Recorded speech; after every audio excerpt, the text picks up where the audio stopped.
মহিলা যাত্রীদের কথা মাথায় রেখে উত্তরবঙ্গ রাষ্ট্রীয় পরিবহন সংস্থার পক্ষ থেকে চালু করা হলো লেডি স্পেশাল বাস।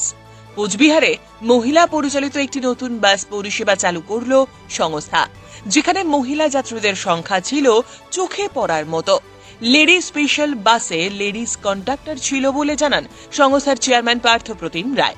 এ বিষয়ে উত্তরবঙ্গ রাষ্ট্রীয় পরিবহন সংস্থার চেয়ারম্যান পার্থপ্রতিম রায় আরও কি জানালেন শোনাবো আপনাদের। মুখ্যমন্ত্রী মমতা বন্দ্যোপাধ্যায়ের অনুপ্রেরণায় এবং পশ্চিমবঙ্গ সরকারের মাননীয় পরিবহন মন্ত্রী স্নেহাশিস চক্রবর্তীর গাইডেন্সে আমরা উত্তরবঙ্গ রাষ্ট্রীয় পরিবহন নিগম গত সেপ্টেম্বর মাসে বোর্ড মিটিংয়ে লেডিস স্পেশাল চালু করার সিদ্ধান্ত গ্রহণ করেছি। আজকে খুব সফলভাবে সকাল 10টায় কোচবিহার আলিপুরদুয়ার রুটে লেডিস স্পেশাল বাস চলতে শুরু করলো কোচবিহার সেন্ট্রাল বাস টার্মিনাস থেকে আলিপুরদুয়ারের উদ্দেশ্যে। বেশ কিছু মহিলা যাত্রী আজকে প্রথম দিনে এই পরিষেবায় তারা যাত্রী হিসেবে উঠেছেন এবং লেডিস কন্ডাক্টর গোটা বিষয়টা পরিচালনা করছেন।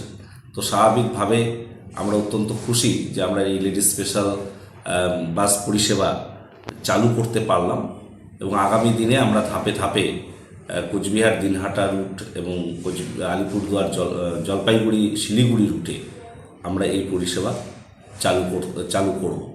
আপনাদের সকলের সহযোগিতা আমরা কামনা করছি এবং বিশেষ করে আমরা মনে করি যে মহিলা নিরাপত্তা এবং সার্বিকভাবে মহিলাদের যাত্রী স্বাচ্ছন্দ্য তাদের জন্যেই এই উদ্যোগ আমরা গ্রহণ করেছি। আগামী দিনে আপনাদের সকলের সহযোগিতায় এই উদ্যোগ আরও বেশি সাফল্যমণ্ডিত হোক এই প্রত্যাশা আমরা করছি এবং ধীরে ধীরে এই লেডিস স্পেশাল পরিষেবা যদি সফল হয় ভীষণভাবে, তো আগামী দিনে আমরা আরও বেশ কিছু নতুন রুটে এই ভাবনা করব।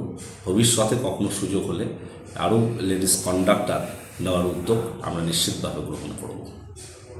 প্রসঙ্গত, রেলমন্ত্রী থাকাকালীন মমতা বন্দ্যোপাধ্যায় মহিলা যাত্রীদের জন্য চালু করেছিলেন ladies special train.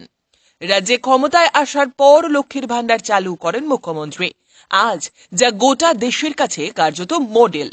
Kanyashree Yuvashree প্রকল্প মমতাকে অনেক মাইলেজ দিয়েছে, তাই এবার প্রত্যেক শহরেই কি লেডিস স্পেশাল বাস চালু করতে চলেছে রাজ্য সরকার? অবশ্য এমনটা কিন্তু হতেই পারে। 2026-এর ভোটের কথা মাথায় রেখে মমতা সরকার কি মহিলাদের নিয়ে নতুন প্রকল্পের কথা কিছু ভাবছেন? প্রশ্ন উঠেছে রাজনৈতিক মহলেও। ব্যুরো রিপোর্ট, উত্তরের প্রহরী।